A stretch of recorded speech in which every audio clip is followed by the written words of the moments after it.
Well, in one of the recent videos, I have shown you how did I start my Kubernetes journey. Well, it was from Umshad Munambar's tutorials, and it was amazing having him on my channel. We discussed a lot of things about DevOps, AI, future of DevOps, and how do we start our DevOps journey as a beginner, and a lot of other things.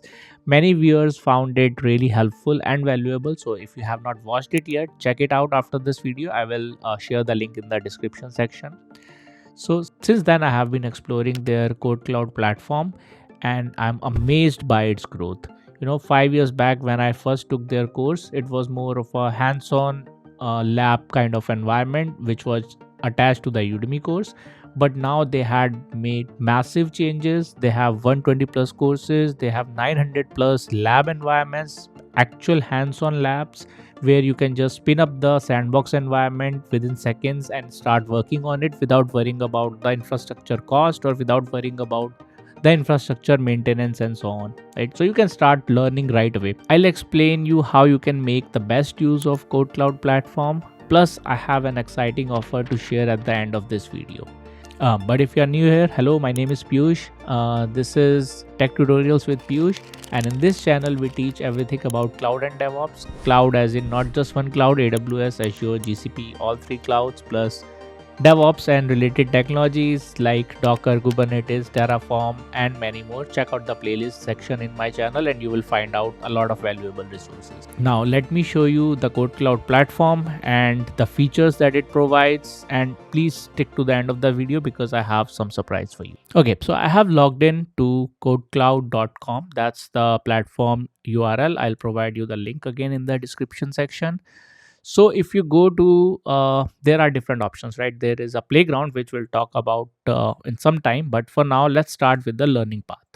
As you can see, we have different type of learning paths. We have domain based, like what you actually want to learn, whether you want to learn AWS or Azure or any certification learning path, or whether you want to learn any specific cloud or overall cloud fundamentals, DevOps, infrastructure as a code. So every domain has their own dedicated path over here, and it will have labs, it will have videos, it will have hands-on exercises and so on.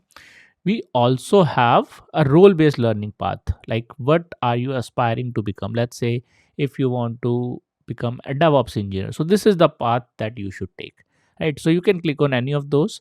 Let's say we start with this DevOps. Okay, so click over there and it will show you a step by step guide, okay, from where you have to start and from where you have to reach.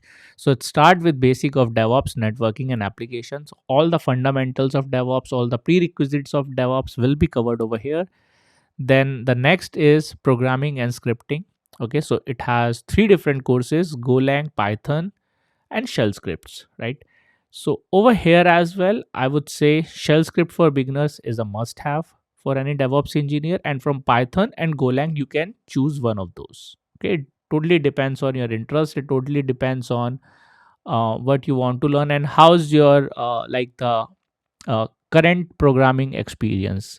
If you know the fundamentals, if you are good at it already, so I would suggest go with Golang. If you are absolute beginner, so start with shell and then move to Python because it's a beginner friendly language and it will be fun learning it. Then learn version control. Okay, version control can be learned before programming or after programming. It totally up to you. Then CI/CD concept, CI/CD concepts plus tools such as Jenkins. Okay, and then Docker, which comes under container concepts. Then container orchestration systems such as Kubernetes, and then automation. It's also called configuration management, and Ansible is the most popular tool in that. So there is a course for that. Then Terraform basics for infrastructure as a code. And then we have observability and monitoring. So Prometheus, Grafana, Loki, all those tools will be covered over here. And then finally, DevOps interview preparation course. So as you can see, they have these 15 courses, not 15 video, 15 courses. And if you click on, let's say any of the course, let's say shell scripting, okay, you have to go enroll in the course, right? And over here, okay, let me just pause it. If you click on these three dash, it will show you the course content. So course introduction, this is the introduction. Then we have shell script introduction, and so it starts with the resources, the videos, the labs. So let's click on labs over here. Let's say project introduction. Okay, and start lab, because I've told you they have provided a playground as well, a sandbox environment for each of the labs that they have. So 900 plus labs, and they'll be keep adding more to it, so you don't have to worry about setting up your own environment. So you just click on that start lab and wait for a few seconds. The lab will be provisioned for you, right? And you don't have to worry about the cost as well. Once that is done, you will be provided with a list of tasks and you can complete the task. Let's say says rocket commands have been configured on your system. Let's test it out, but run the rocket ls command to list all rockets. Okay, Bob's password is this. So let's just run this command, and I'm just gonna copy, and here's the terminal. So just paste it over here. Okay, it says rocket mission name, blah blah blah blah. Okay, hit OK. So that's the simplest task. They just want you to run a command in the terminal so that you can get yourself familiarized with the terminal. Now let's create a new directory for a new mission.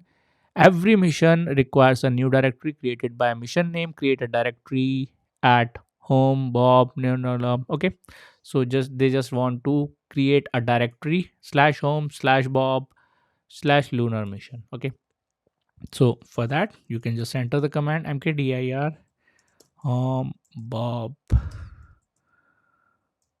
lunar mission. Okay, once you do that, hit on check. Okay, it says it's green. It pop-ups with some celebration. That means this task is also completed. Hit on next, and you keep doing all those tasks. Now, they also have recently added a new awesome feature, which is AI assistant over here, if you can see. So if you click on that, and it will be provided in all the labs. So if you click on that, you can watch a quick video. It's a fun video. You can watch it, or you can try it out yourself. So let's say you want to enter something over here, but you can type it out or you can say it out as well over the mic. So let me just use the mic option. Click on that. Hello, what should I call you? Okay, it will take a few seconds. Okay, give me a more friendly name. I'm not gonna call you KodeKloud Lab Assistant. It's too big for me. Okay, Cody. That's cool, right? Okay, Cody, how do I check the Linux version on this particular machine sandbox environment? Okay, so let's copy this command. So they have printed the command and they are explaining it as well. They have provided all the details. Let's copy the command, paste it over here. Okay, so it provides you all the details. It's Ubuntu 18.0.4, and let's do one thing. Okay, let's make some mistake in the command. Let's say releases. It's throwing me an error. Can you help me out? Okay. Okay. They have provided an alternative commands as well. But what is the mistake in my current command? Okay. Let's provide the command as well.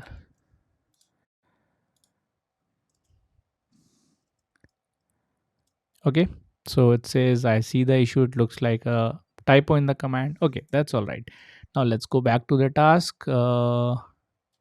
Let's create a rocket. Make sure your current directory is home bob. So let's check the current directory and run the command rocket add lunar mission. Okay, and it's creating a rocket. Done. So it says check rocket created. It's basically a simple tool that they have created to showcase the demo and the lab. Hit next, and let's take the help of AI again. Okay, so let's go over here. And what does this application do? Lunar mission. Cool. It provided all the details about the application and what task you need to run. This is a part of series of the steps to complete this lab exercise. That's great. Okay, so this is how you can complete the task, take help of AI, and you can continue learning it. Okay, so let's just end this lab and let's go back to what we were looking into.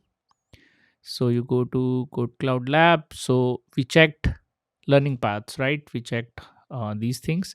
Now there is an option of playgrounds as well.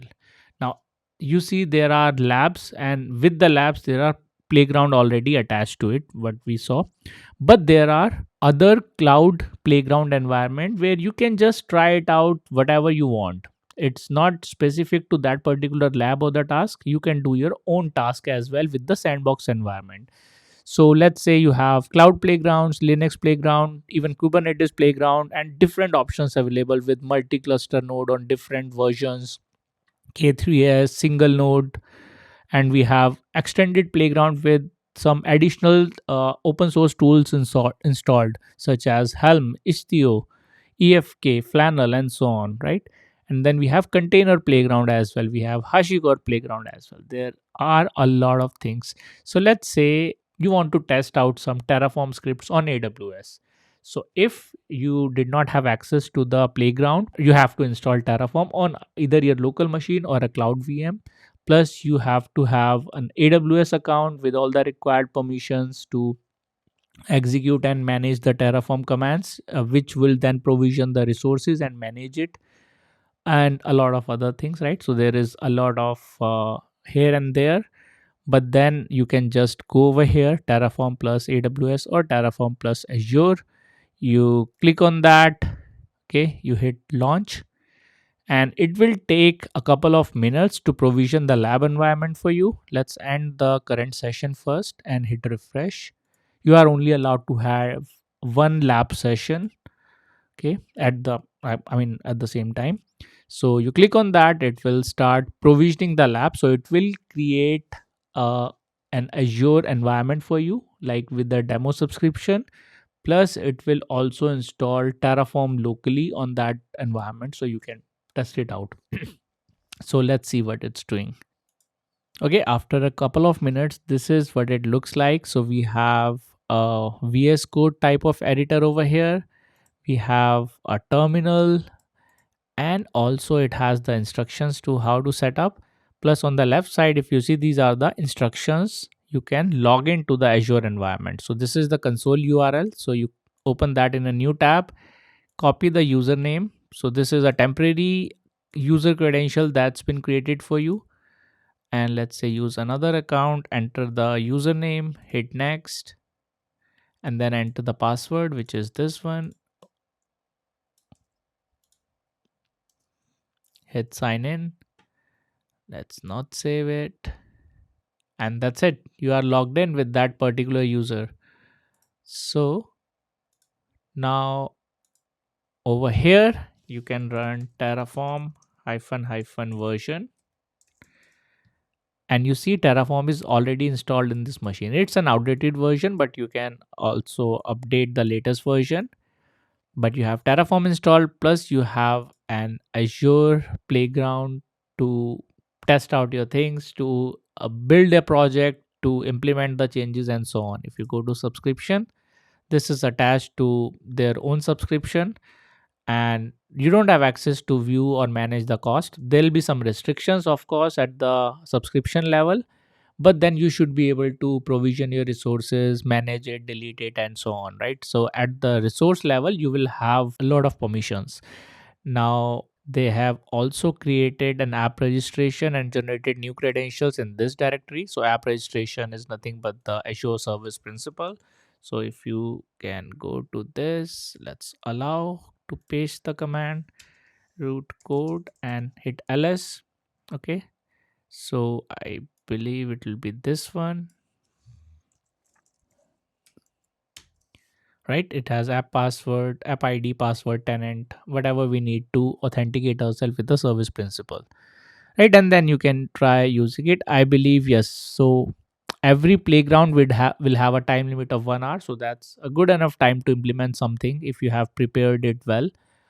If not, you can again start the session, store all your details in a blog, or like write it down somewhere, and then you can implement it, right? So that's it. And then yeah, so check it out, check out the learning path, check out the courses, playgrounds. There are some amazing courses by many amazing tutors. Mumshad is one of them. So yeah, that's it that I wanted to share. Okay, and about the exciting offer that I told you about, right? So when we discussed with Mumshad, when we had the podcast with Mumshad, he promised to offer our viewers 3 months of free KodeKloud subscription. So whatever you are seeing over there, you will have access to that for 3 months by going on to this particular link. Okay, you can go to this link over here which says codecloud.com/Piyush, and you can go and enroll yourself. You don't need a credit card to do the sign up. Just go and enroll and start using it. Okay, start learning from these amazing courses, or from YouTube, or from documentation, or from wherever you want, and you can do the hands on over here. And yeah, try it out and let me know what you think, and I hope this will be helpful. I hope you have a good experience working with them. And thank you once again, Mumshad and KodeKloud team, for sponsoring the video and for helping the viewers as well with the 3 months of KodeKloud subscription. I really appreciate that. So thank you everyone. I hope you have a good day, and thank you so much for watching.